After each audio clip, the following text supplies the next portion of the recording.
Wala ang mga amo ko, kaya ako ang masusunod sa mansyon ngayon! Magpakabait kayo habang wala si Daddy. Magpakabait kayo kay Yaya Goldesa ninyo. Bawal na kayong gumamit ng cellphone. Ako ang masusunod dito habang wala ang daddy nyo. Hoy, Emeralda! Bilisan mo, ang dami mo pang lalabahan. Pagod na po ako, Yaya Goldesa. Sorry po, nabasag ko yung pinggan. Di po kasi ako marunong maghugas. Yan na nga lang, di pa magawa ng maayos.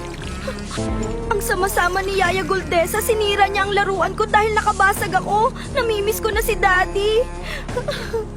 Sobrang sarap ng pagkain kaya uubusin ko to. Ang sasabihin ko na lang kay Sir ay, malakas kayo kumain. Dahan-dahan lang, Emer. Baka marinig tayo ni Yaya. Kinuha ko lang to sa natira kanina. Gutom na ako, ate.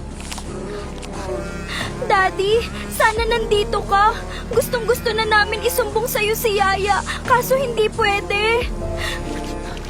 Hindi ako papayag na ganito ang pagtrato mo sa amin. Mananagot ka din, Yaya Goldesa.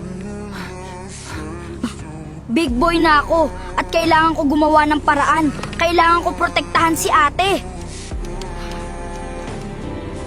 Baka meron akong makitang bagay dito na magagamit namin ni ate para makatakas kami. Gotcha!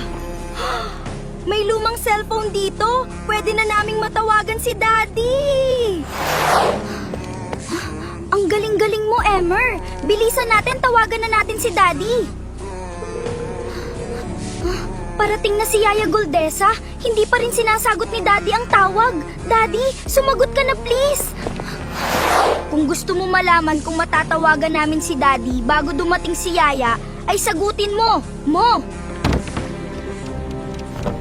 Ano lang ang natirang pagkain na pinaghatian namin ni ate?